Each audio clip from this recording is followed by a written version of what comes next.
Well, good morning, good afternoon, or good evening to you. Pastor James coming to you on this Wednesday with this week's midweek check-in. We had a wonderful service this past Sunday. Some of you folks came in wearing your work clothes, and it was just really neat to see you remember that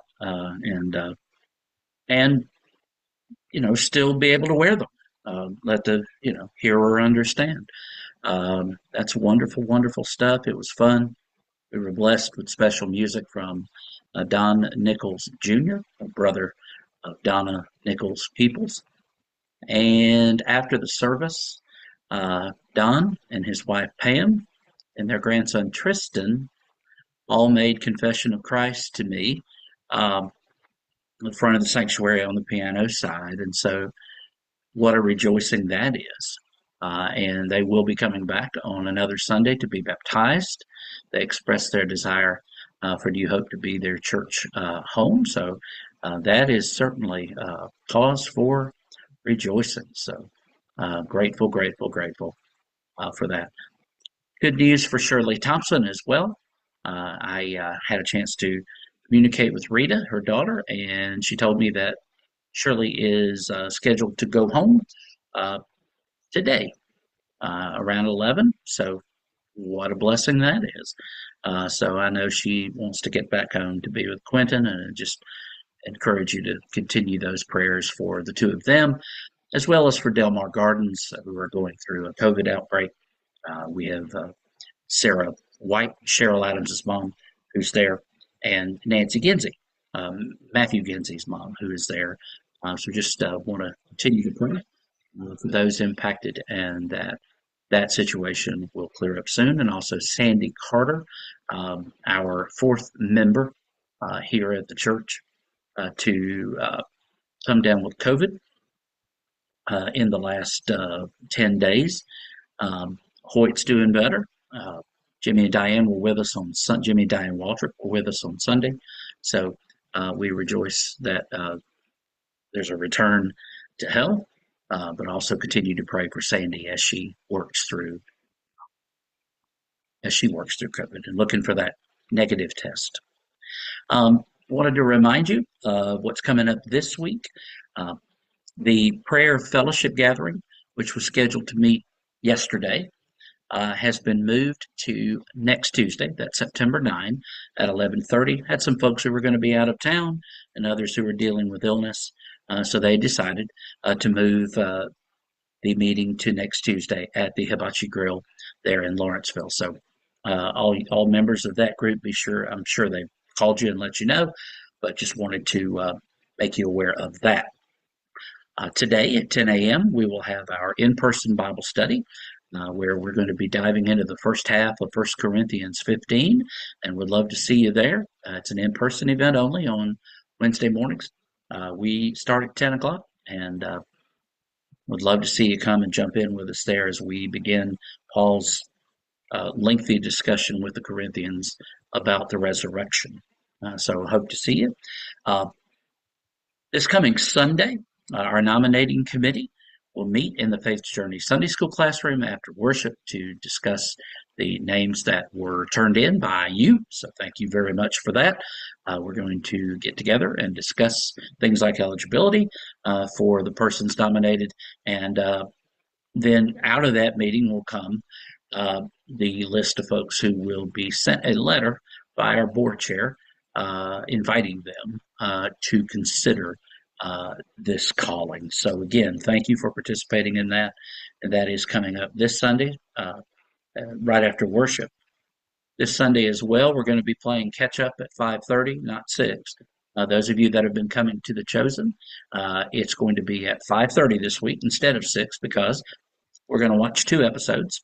I had canceled a couple of weeks ago, needed some rest, but we're going to catch back up and we're going to watch episodes 4 and 5 of The Chosen. And even if you haven't been watching up to this point, I always say this: come on out and join us. It's a um, very moving season. Season 5, they all have been for me, but here in season 5, we have the events of Holy Week, and what they've done very artistically is woven the Last Supper uh, into the fabric, and they started the Last Supper in episode one near the end, and they're walking us back to where the story of Holy Week and the supper are coming together toward the end of the season. It's very, very moving. So if you haven't been here to be a part of that, come on in. 5:30 this coming Sunday. That's the 7th. Now, next week, a week from today, which will be the 10th of September, our Wednesday evening program returns, and I'm excited for it. Um, and want to just let you know that at 5:15 we will have a brown bag dinner and fellowship time, which in the small fellowship hall, which just simply invites you to bring your dinner and enjoy it before we have Bible study at 6 o'clock, and that's going to be both in person and Zoom. That'll be in the small fellowship hall, and then our chancel choir returns after I'm sure what seems to them a 10-month break, but really it's only been about four. But we're going to get back to it. We have a beautiful Christmas cantata to start preparing.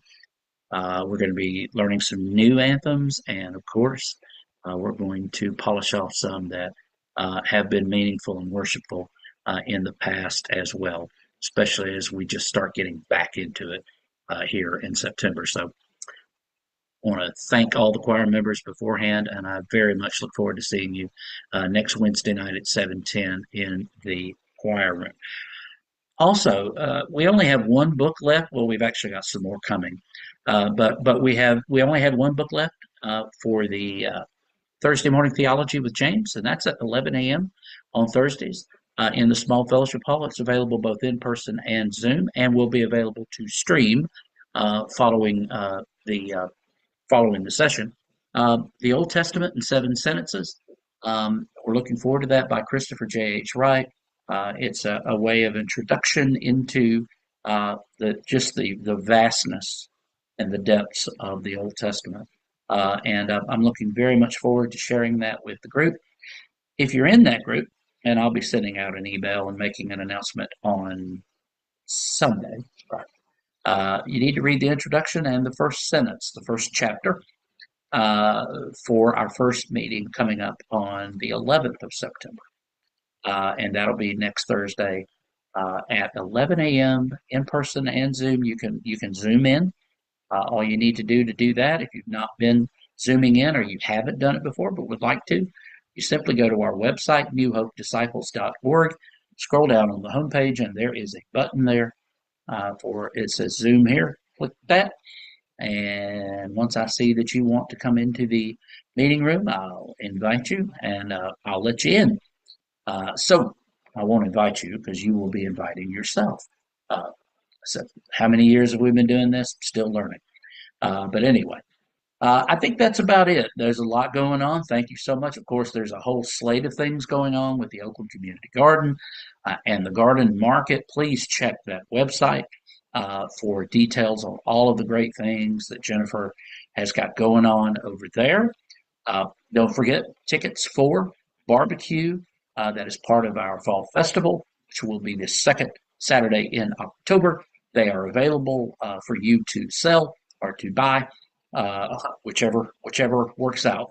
And looking forward to partnering with the Little Barn in Lawrenceville. That's a name that is familiar, I know, to many, many of you. But they are going to be providing. Dickie had a Dickie over at Dickie Doos had a conflict. He already had another event scheduled that day. So he unfortunately had to back out, but the Little Barn has stepped up. And the tickets are $13 each. So if you'd like to buy some or you'd like to get some to sell, please see Jennifer Ginsey on that and with any other questions regarding that. Okay? God bless you. Thank you so much for the just the privilege that I have to be your pastor and just to love on you as best I can. And I so much appreciate your prayers and your love. And I look forward to seeing you around here on Old Norcross or on Zoom. It's always a pleasure. And God bless you and thank you so very much. Bye.